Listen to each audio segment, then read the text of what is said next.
वंदे बोधमयम नित्यम गुरो शंकर रूपिणौ यमाश्रुति वक्रोपि चंद्र सर्वत्र वंद्यते। आइए वंदना करें उन परम समर्थ गुरु महाराज की, जो साक्षात बोध स्वरूप हैं। भगवान शंकर के जो अवतार हैं और जिनके मस्तक पर वह तिर्यक चंद्रमा भी, जो कि अशुभता का प्रतीक माना जाता है, वह टेढ़ा चंद्रमा, लेकिन उनके मस्तक का आश्रय पाकर वह जगत वंदनी हो जाया करता है। ऐसे परम निर्मल बोध स्वरूप परम समर्थ गुरु महाराज के श्री चरणों में हम सभी नमन करें, प्रणाम करें। आज परम भागवत परम पूज्य पंडित जी महाराज की इस लीला स्थली पर हम आप सभी गुरु महाराज के भव्य दरबार में जिस अवस्था का अनुभव कर रहे हैं, मुझे संत शिरोमणि कबीर साहब की वो पंक्तियां अनायास ही याद आ रही हैं। रस गगन गुफा में अजर झरे, बिनु चंदा उजियारो दर से, जहां त हंसा नजर परे। बिना ताल जहां कमल फुलाने, ते चढ़े हंसा केल करे। रस गगन गुफा में अजर झरे। गगन आकाश, ये चित्त का आकाश है जिसमें अमृत झर रहा है, और हम उस अमृत को, उस अलौकिक विलक्षण शांति को अपने इस चित्त के आकाश में खूब अनुभव कर रहे हैं।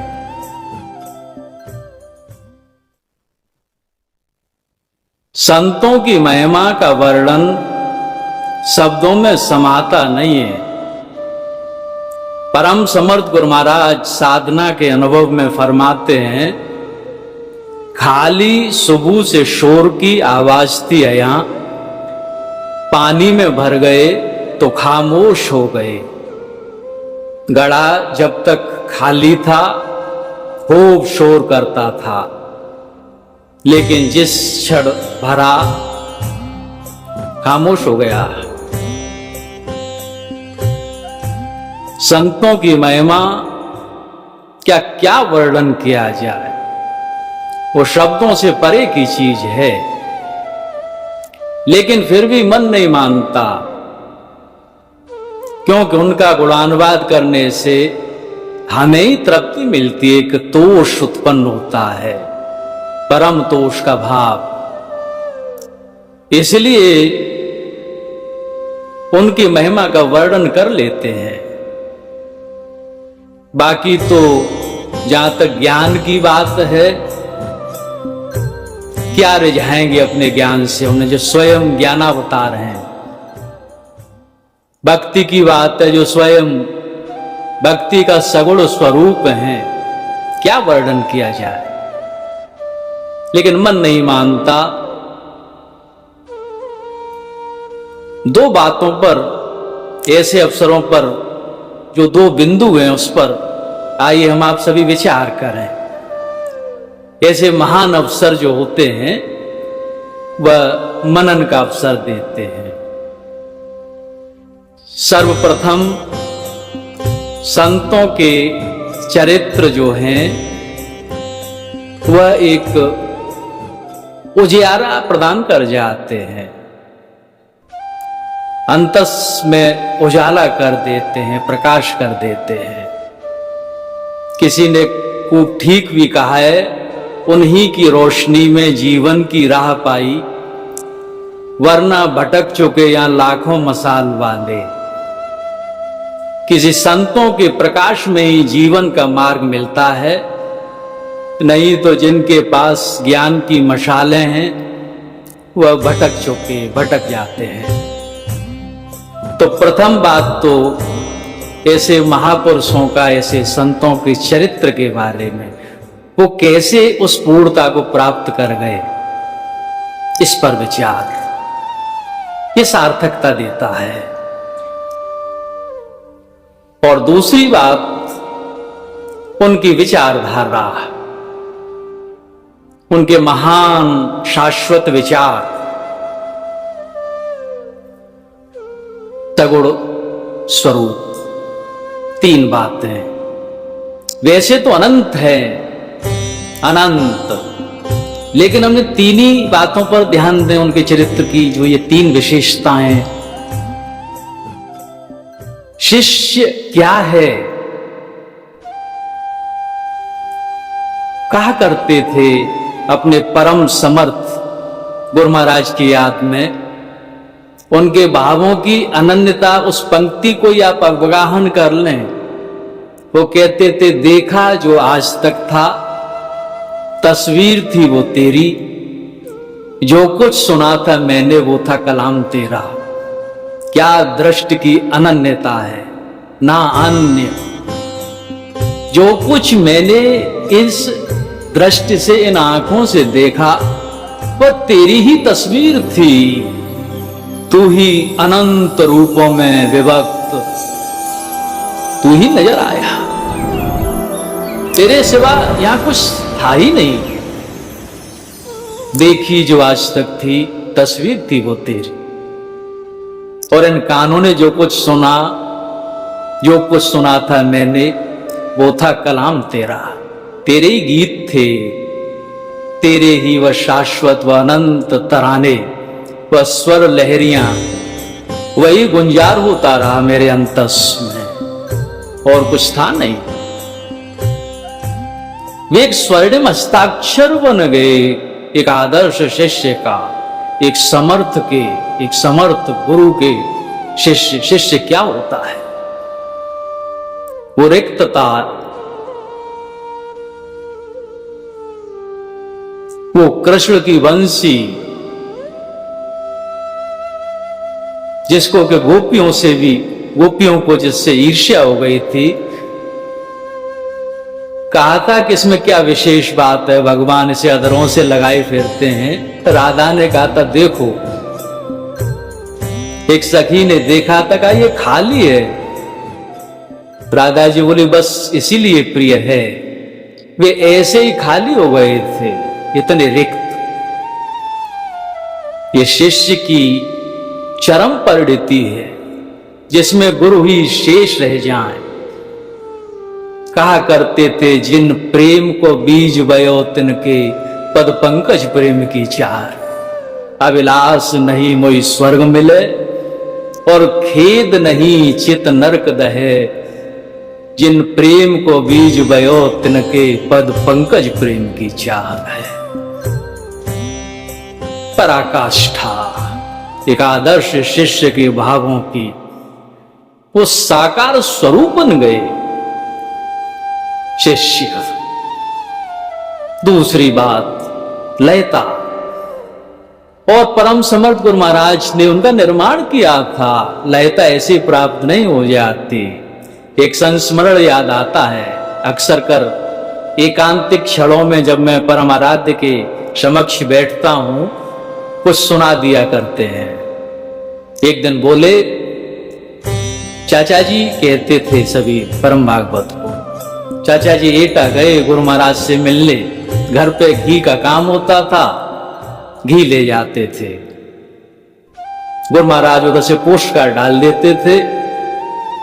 इस बार कुछ ऐसा संयोग बना, वो चिट्ठी लिखना भूल गए। परम पूज्य पंडित जी महाराज को भी कुछ विस्मरण हो गया, याद ना आया, एटा चले गए।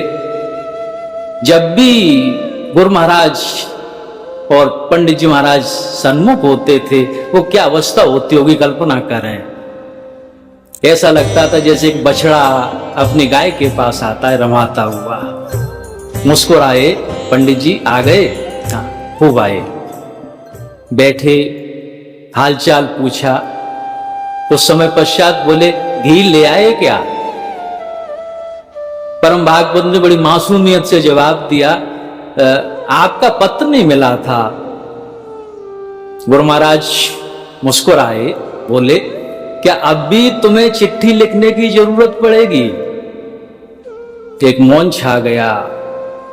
गहरा संकेत था, जहां पर गुरु को कुछ कहने की आवश्यकता नहीं रह जाती, जहां चारों वाणियां समाप्त हो जाती हैं, चाहे वो परा हो, क्या पश्यंती, क्या मध्यमा और क्या बेखरी। एक शायर कहता है, कुछ दिल ने कहा कुछ भी नहीं, कुछ दिल ने सुना कुछ भी नहीं।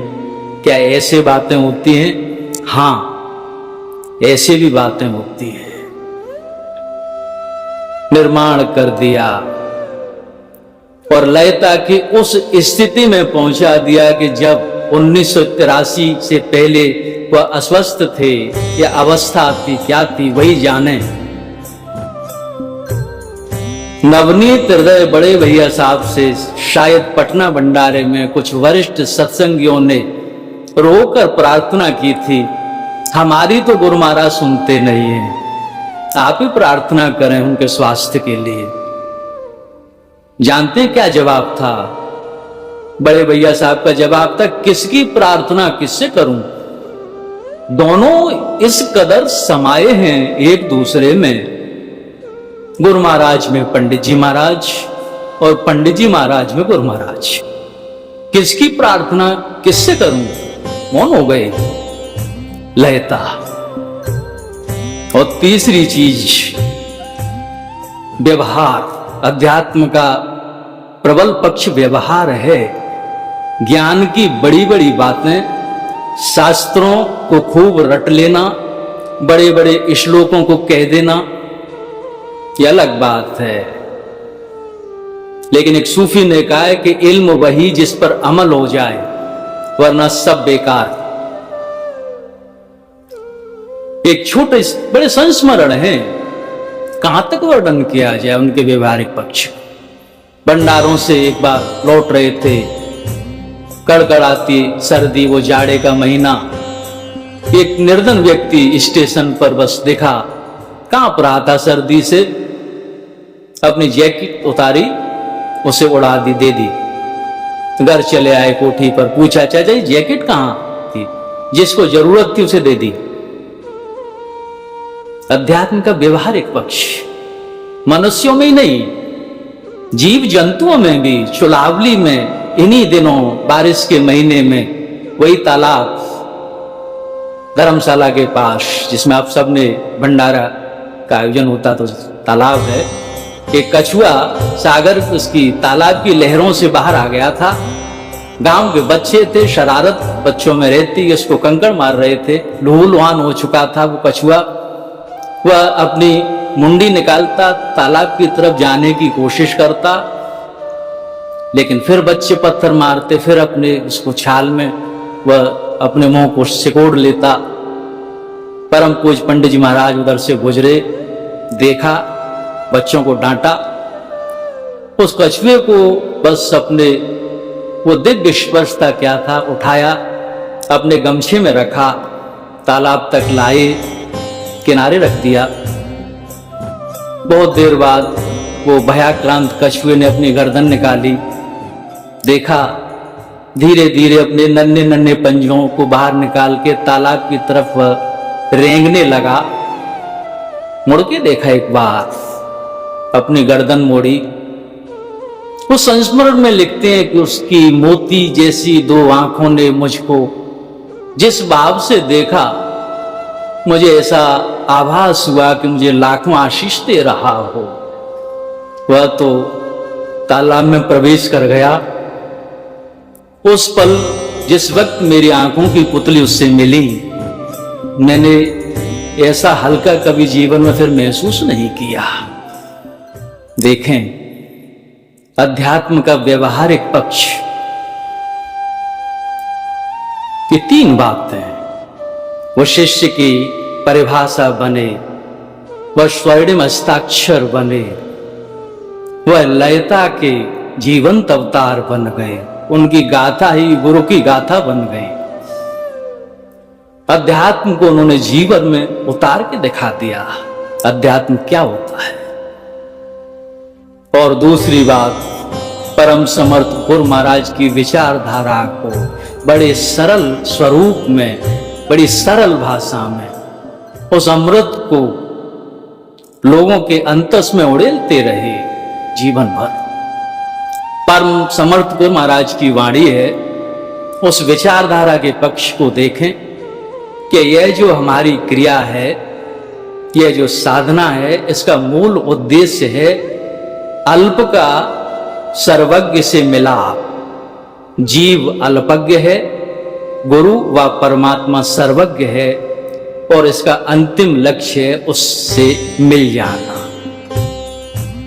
और इसके लिए चित्त से सुरत की धार जब ऊपर उठती है, बुद्धि क्षेत्र में प्रवेश करती है, समाधियां वहां से प्रारंभ हैं। और बड़ी गहन और गूढ़ बातें समाधियों के बारे में गुरु महाराज बताया करते थे। बहुत सी चीजें हैं, चर्चा लंबी हो जाएगी, लेकिन उनकी उन रहस्यमयी और गहरी बातों को बड़ी सरलता के साथ में कैसे प्रस्तुत करते थे। एक बार एंथोनी, जो ऑस्ट्रेलिया में निवास करते हैं, बिल्कुल पिता की तरह ही वो चाहते थे पंडित जी महाराज। मुझसे चर्चा एक बार होने लगी, कहने लगे कि वो एक बार मुझसे बोले कि जैसे माँ अपने छोटे बच्चे को जब स्कूल भेजती है, स्कूल से घर आ जाता है, तो वो पहले तो कोशिश करता है अपने जूते के फीते खोलने की, लेकिन गांठें लगी हैं, नहीं खोल पाता। कोशिश कर लेता है, फिर अपना पैर मासूम है माँ की तरफ कर देता है, माँ उसकी फीते की गांठों को खोल देती है। मैं कुछ समझा नहीं। उसके बाद परम पूज्य विरल ताऊ जी की पुस्तक पढ़ी, उनकी जीवनी। उसमें परम भागवत ने बड़ी सरलता के साथ में समझाया, जीव अपने साथ में 3 ग्रंथियां जन्म से ही लाया है। गांठें, ग्रंथियां, ब्रह्म ग्रंथि, विष्णु ग्रंथि और रुद्र ग्रंथि। ये विचारधारा की बात चल रही है, संतों के चरित्र और दूसरी विचारधारा। पहली गांठ जो है वह हमें मनोमय से पार कराती है। हो सकता है कि अपने प्रयास से पार हो जाए जीव, हालांकि बड़ा पुरुषार्थ है। दूसरी जो गांठ है विष्णु ग्रंथि, जो विज्ञान में से पार कराती है। लेकिन तीसरी जो रुद्र ग्रंथि है, रुद्र का अर्थ है रुलाने वाली शक्ति, वो आनंदमय कोश है। जीव वहां पहुंच जाता है तो वहां से निकलना नहीं चाहता। उस आनंद से कौन निकले? कांटों के झाड़ी में से निकलना सरल है, लेकिन फूलों से कैसे निकले? उस आनंदमय से वही रुद्र, वही गुरु वो निकालते हैं। और यही नहीं, उससे आगे उस स्थिति में ले जाते हैं जो अभी आप सुन रहे थे भाई मुकुल जी से, वो तुरीय, और उससे भी आगे की तुरीयातीत अवस्था है। ये गुरु ही करते हैं। कहां तक वर्णन किया जाए, वाणी मौन हो जाती है। यही कहा करते थे, याद का उल्टा दया है। इसीलिए 2 ही बातें हैं, उनकी याद और 2 बूंद आंसू एकांत में। नहीं तो संसार में बड़े दुख हैं। एक शायर ने खूब लिखा है, शाम जब आंसू बहाती आ गई, हर कदम गम की उदासी छा गई, याद दीप यादों के जला के रो दिए, आपके पहलू में आके रो दी। आप यहीं विराजमान हैं। आपकी यादों के दीपक जला के बस आंखें छलछला आती हैं। यही प्रार्थना है, दया कर दें। सुबह आप परम आराध्य से सुन रहे थे, गुरु का प्रथम स्वरूप जो है मां का होता है। आप मां हैं, ममत्व और वात्सल्य आपके विरध हैं। हम सब बच्चे हैं, नादान हैं, बस आपकी कृपा, आपकी दया चाहते हैं। हे सदाचार, नम्रता, शीलता, शुचिता के अवतार, ये कृपा अभी नहीं, भविष्य के लिए भी नहीं, बल्कि जीवन तक और जीवन के आगे तक इस कृपा की आवश्यकता है। आप दया करें, कृपा करें।